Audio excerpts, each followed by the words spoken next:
Eye on Education. I'm Fred Martino. Coming up, the health of plants and animals under threat in our region. We'll hear from an expert at Southern Illinois University-Carbondale. But first, a building on the SIU campus that's had people talking since it opened decades ago.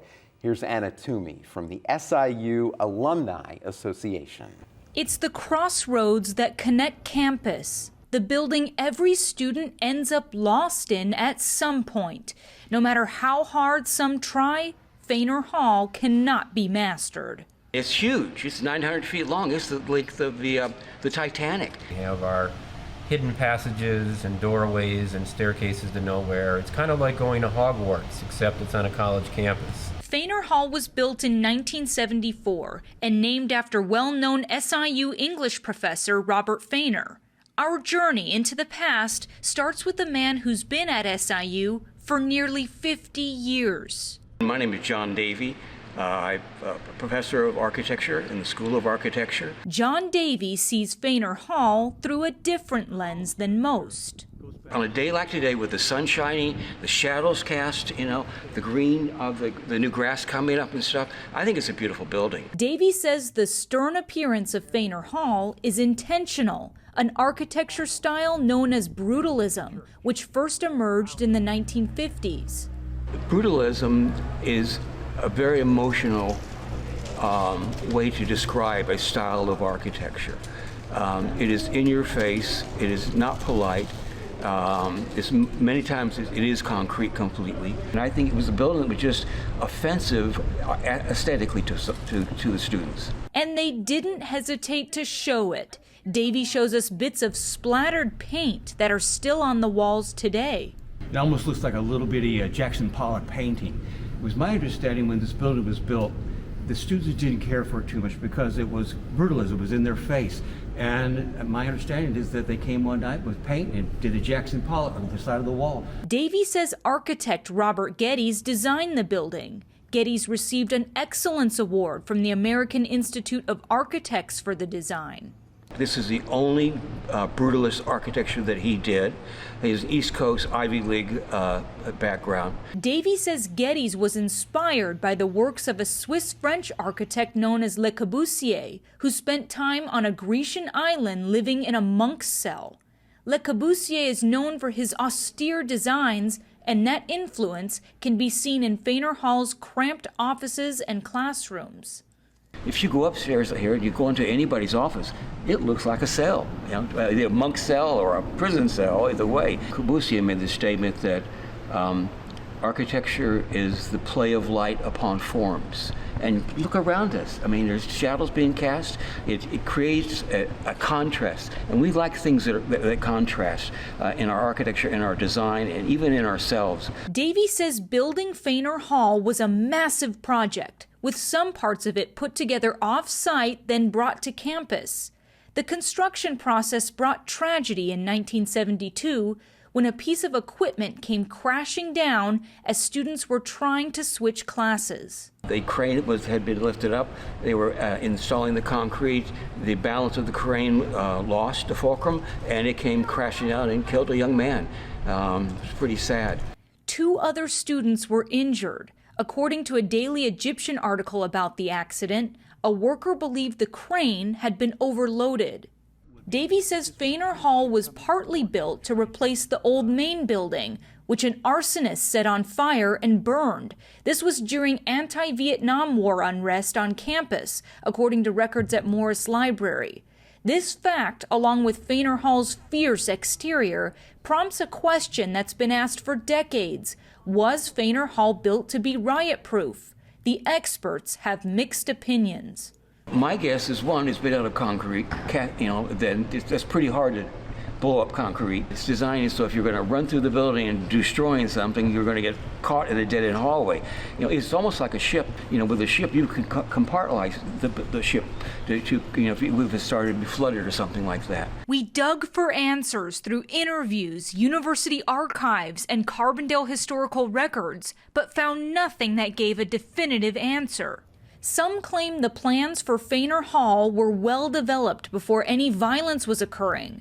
Betty Mitchell, a former associate professor of English, was on the administrative committee that helped make Fainer Hall a reality. She told the Daily Egyptian in a 1999 article that the committee hadn't even heard of riots when they were planning Fainer Hall. Historian Eric Jones took a close look at the dates Fainer Hall was built and how they coincided with periods of both violent and nonviolent demonstrations across the country. I've been convinced in both directions many times. The student protests started in 1964, long before the building came along, but they weren't very violent until 67 or 8, and this building started to be in print or in plans by 67, late in the year, and then the architect had it in blueprints by 68, so it does fit well with the times and how violence began to erupt, and so somebody could have known that we needed to be riot-proof.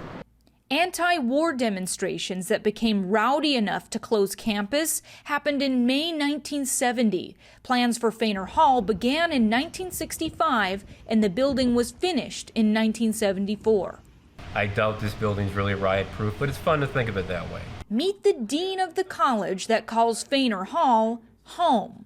I'm Andrew Balkansky. I'm the interim dean in liberal arts, and I've been at SIU for 18 wonderful years. Once you're inside Fainer's walls, the real games begin.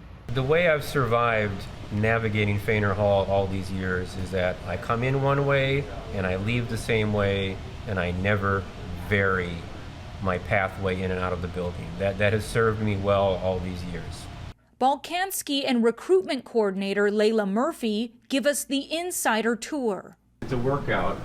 You don't need that expensive gym membership when you spend time in Fainer Hall. So we'll go up this half a flight of stairs because the second floor is on 2 levels. I'm already getting dizzy. They show us a passageway hidden almost perfectly in the center of Fainer Hall. You have to know it's there to use it. This is the top of the stairway to heaven. No idea how long it's been called that. No idea who decided to do it. I have some speculative ideas about that, Layla. Yes, Do tell.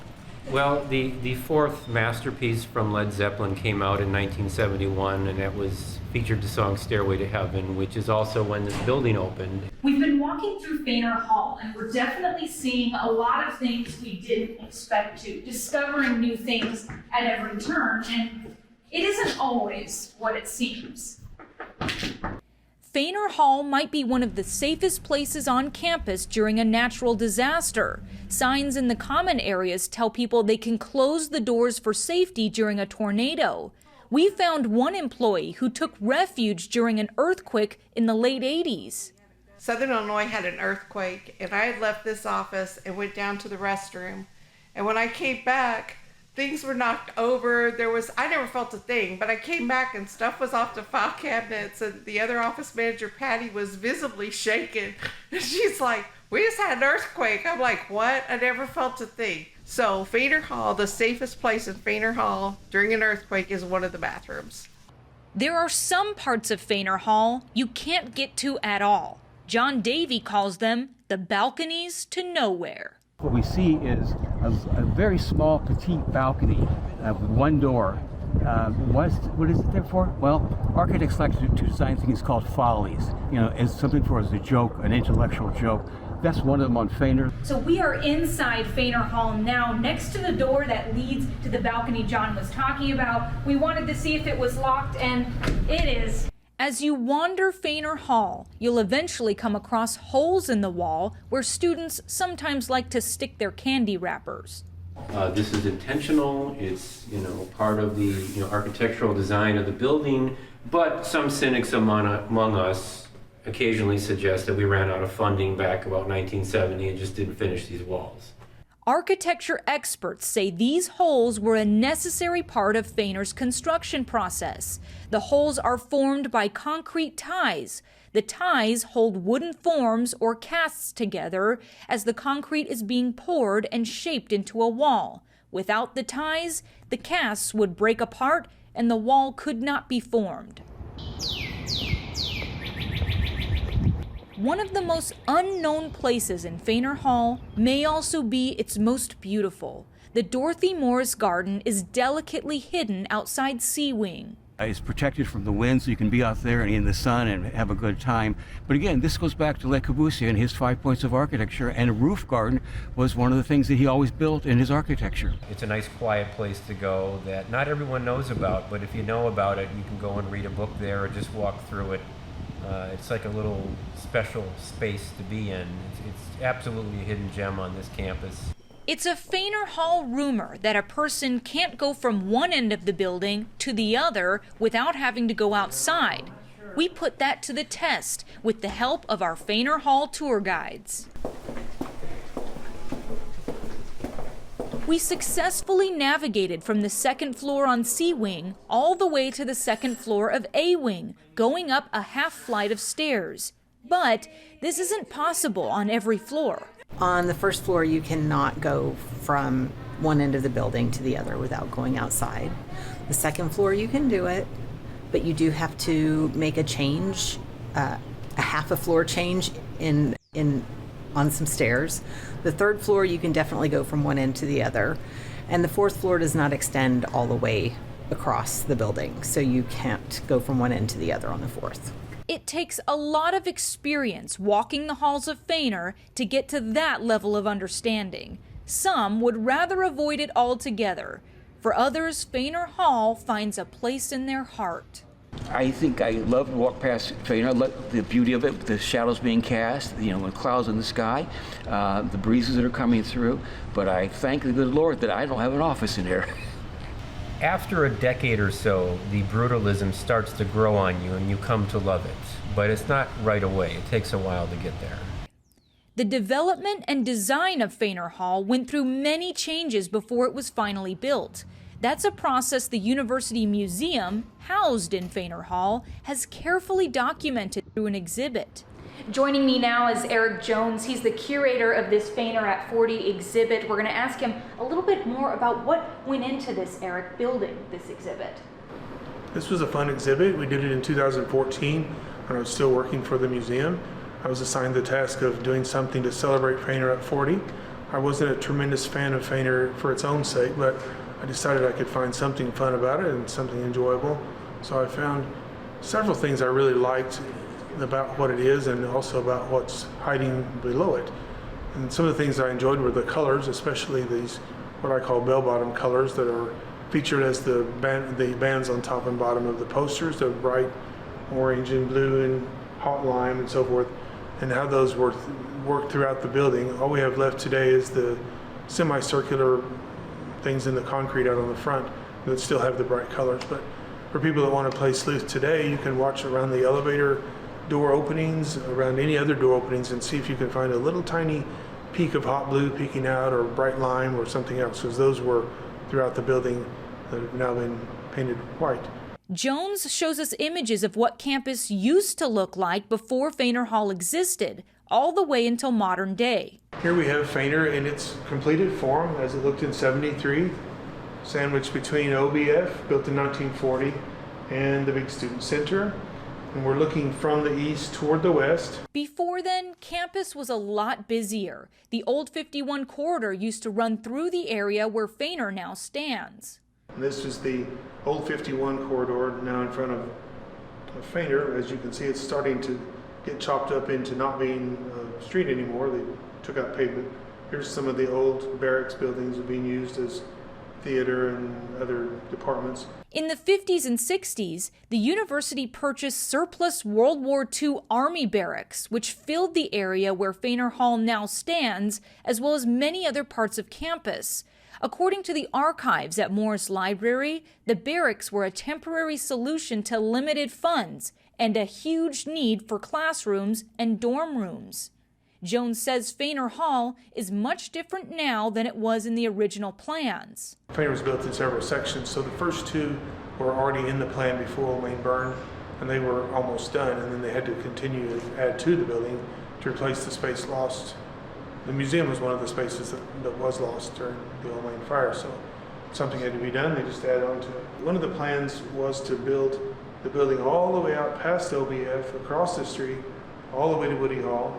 Another possibility was to create an L between Morris Library in Fainer. How would you describe the purpose of Fainer Hall? I think it's all about power in a way, because Carbondale is not a big famous place, and for us to get a huge building like this is a pretty big deal. Even the Student Center was and may still be one of the biggest in the nation, and this Fainer dwarfs the Student Center. And at the time this was built, was it a time when university architecture was a big deal, so to speak? Oh yeah, this building was designed to look different from all the classical buildings that we have in the what we consider the old main plaza or whatever now.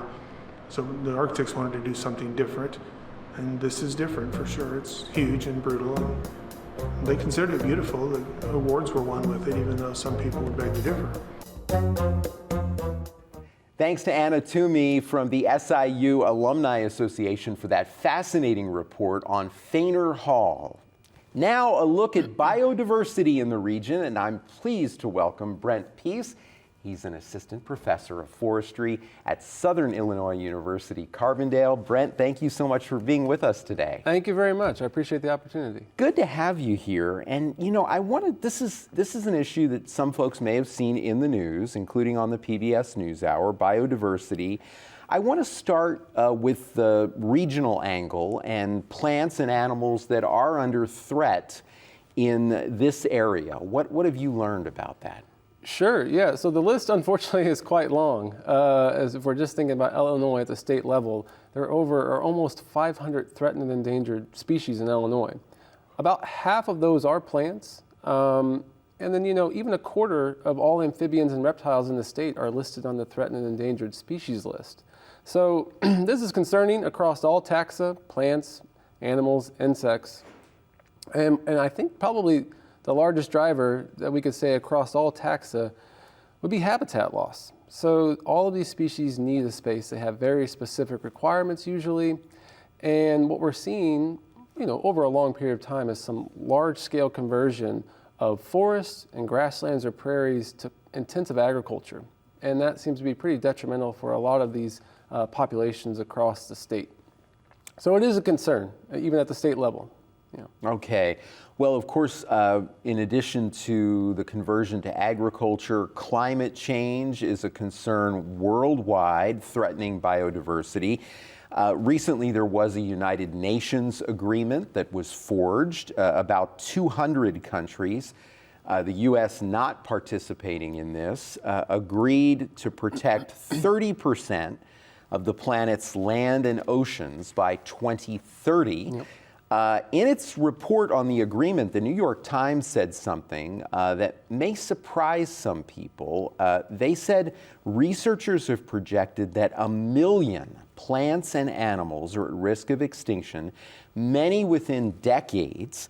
The last extinction event of that magnitude was the one that killed off the dinosaurs 65 million years ago.